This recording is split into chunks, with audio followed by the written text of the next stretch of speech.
ലോകമേറെ ആകാംക്ഷയോടെ ഉറ്റുനോക്കുന്ന ഒരു വലിയ നയതന്ത്ര നീക്കത്തിനാണ് ഇപ്പോൾ പശ്ചിമേഷ്യയും യൂറോപ്പും സാക്ഷ്യം വഹിച്ചുകൊണ്ടിരിക്കുന്നത്.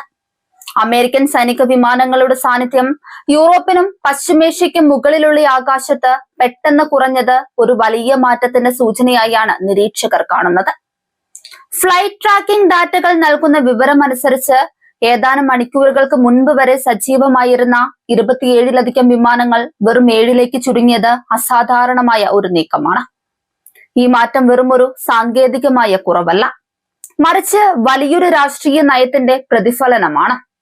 ജർമ്മനിയിലെ റാംസ്റ്റൺ എയർബേസ്, ഖത്തറിലെ അൽ ഉഥൈദ് എയർബേസ് തുടങ്ങിയ തന്ത്രപ്രധാന കേന്ദ്രങ്ങളിൽ ഇപ്പോൾ അവശേഷിക്കുന്നത് C-70 ഗ്ലോബ് മാസ്റ്റർ പോലുള്ള ഗതാഗത വിമാനങ്ങളും KC-135 പോലുള്ള റീഫ്യൂവലിംഗ് പ്ലാറ്റ്ഫോമുകളും മാത്രമാണ്.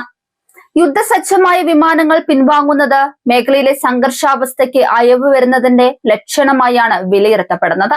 അമേരിക്കൻ പ്രസിഡന്റ് ഡൊണാൾഡ് ട്രംപിന്റെ ഏറ്റവും പുതിയ സോഷ്യൽ മീഡിയ പോസ്റ്റ് ഈ മാറ്റങ്ങൾക്ക് പിന്നിലെ കാരണം വ്യക്തമാക്കുന്നുണ്ട്.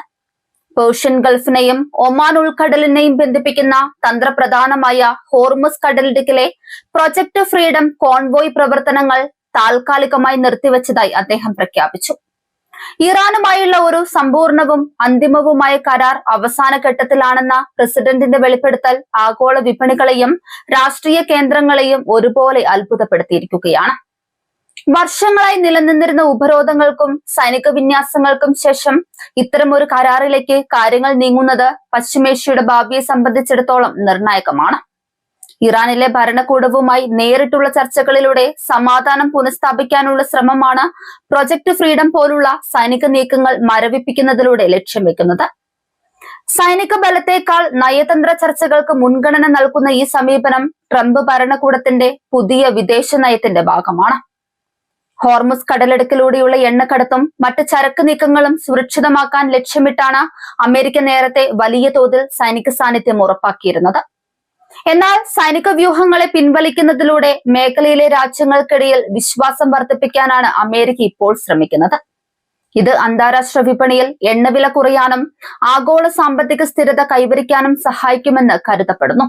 യൂറോപ്പിലെയും പശ്ചിമേഷ്യയിലെയും ആകാശ സീമകളിൽ നിന്ന് അമേരിക്കൻ യുദ്ധവിമാനങ്ങൾ അപ്രത്യക്ഷമായത് റഷ്യയും ചൈനയും ഉൾപ്പെടെയുള്ള മറ്റ് ആഗോള ശക്തികളും സൂക്ഷ്മമായി നിരീക്ഷിക്കുന്നുണ്ട്. സൈനിക സന്നാഹങ്ങൾ കുറയ്ക്കുന്നത് ഒരു ദൗർബല്യമായല്ല, മറിച്ച് സമാധാനത്തിനായുള്ള ഒരു വലിയ വിട്ടുവീഴ്ചയായാണ് അമേരിക്കൻ ഭരണകൂടം ഇതിനെ വ്യാഖ്യാനിക്കുന്നത്. ഇറാനുമായുള്ള കരാർ യാഥാർത്ഥ്യമായാൽ അത് ദശാബ്ദങ്ങളായി നിലനിൽക്കുന്ന അനിശ്ചിതത്വത്തിന് അന്ത്യം കുറിക്കും. റാംസ്റ്റണിലും അൽ ഉഥൈദിലും അവശേഷിക്കുന്ന വിമാനങ്ങൾ പ്രധാനമായും ലോജിസ്റ്റിക് പ്രവർത്തനങ്ങൾക്കാണ് ഉപയോഗിക്കുന്നത് എന്നത് ശ്രദ്ധേയമാണ്. അതായത് സൈനികരെ തിരിച്ചെത്തിക്കാനോ അല്ലെങ്കിൽ സമാധാനപരമായ ആവശ്യങ്ങൾക്കായുള്ള ചരക്ക് നീക്കങ്ങൾക്കോ മാത്രമാണ് ഇപ്പോൾ മുൻഗണന നൽകുന്നത്. പോരാട്ടത്തിന് സജ്ജമായ വിമാനങ്ങൾ ഹാങ്ങറുകളിലേക്ക് മാറുന്നത് മേഖലയിൽ യുദ്ധത്തിന്റെ കാർമേഘങ്ങൾ ഒഴിയുന്നതിന്റെ വ്യക്തമായ അടയാളമാണ്. ഇറാൻ ഈ കരാറിനോട് എങ്ങനെ പ്രതികരിക്കുമെന്നതിനെ ആശ്രയിച്ചിരിക്കും വരും ദിവസങ്ങളിലെ സംഭവ വികാസങ്ങൾ. എങ്കിലും അമേരിക്കൻ ഭാഗത്തു നിന്നുള്ള ഈ പെട്ടെന്നുള്ള സൈനിക പിന്മാറ്റം സമാധാന ചർച്ചകൾക്ക് അനുകൂലമായ അന്തരീക്ഷം ഒരുക്കിയിട്ടുണ്ട്. ഹോർമുസ് കടലിടുക്കിലെ കപ്പൽ ഗതാഗതം സുഗമമാകുന്നതോടെ ആഗോള വാണിജ്യ രംഗത്ത് വലിയ ഉണർവുണ്ടാകുമെന്ന് പ്രതീക്ഷിക്കാം.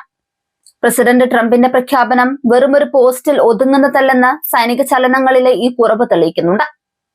വാക്കുകളേക്കാൾ പ്രവൃത്തിയിൽ സമാധാനം നടപ്പിലാക്കാനുള്ള ശ്രമമാണ് ഇവിടെ കാണുന്നത്. ഇറാനുമായുള്ള ഈ അന്തിമ കരാർ ഒപ്പിടുന്നതോടെ ലോകരാഷ്ട്രീയ ഭൂപടത്തിൽ വലിയ മാറ്റങ്ങൾ സംഭവിക്കുമെന്ന് ഉറപ്പാണ്. പശ്ചിമേഷ്യയിലെ സൈനിക താവളങ്ങൾ സാവധാനം സമാധാനപരമായ പ്രവർത്തനങ്ങളുടെ കേന്ദ്രങ്ങളായി മാറുന്നത് ശുഭസൂചനയാണ് നൽകുന്നത്. ദീർഘകാലമായി നിലനിൽക്കുന്ന ശത്രുത അവസാനിപ്പിച്ച് ഒരു പുതിയ യുഗത്തിലേക്ക് കടക്കാൻ ഇരു രാജ്യങ്ങളും തയ്യാറെടുക്കുന്നു എന്നതാണ് നിലവിലെ സാഹചര്യം വ്യക്തമാക്കുന്നത്. ലോകം ഇപ്പോൾ കാത്തിരിക്കുന്നത് ആ സമ്പൂർണ്ണ കരാറിന്റെ വിശദാംശങ്ങൾ അറിയാനാണ്. അമേരിക്കൻ സൈനിക വിമാനങ്ങളുടെ സാന്നിധ്യം കുറഞ്ഞത് ഒരു വലിയ ശാന്തിയുടെ തുടക്കമാകട്ടെ എന്നാണ് സമാധാനകാംക്ഷികൾ ആഗ്രഹിക്കുന്നത്. വരും മണിക്കൂറുകളിൽ കൂടുതൽ ഔദ്യോഗിക സ്ഥിരീകരണങ്ങൾ ഉണ്ടാകുമെന്നാണ് കരുതപ്പെടുന്നത്.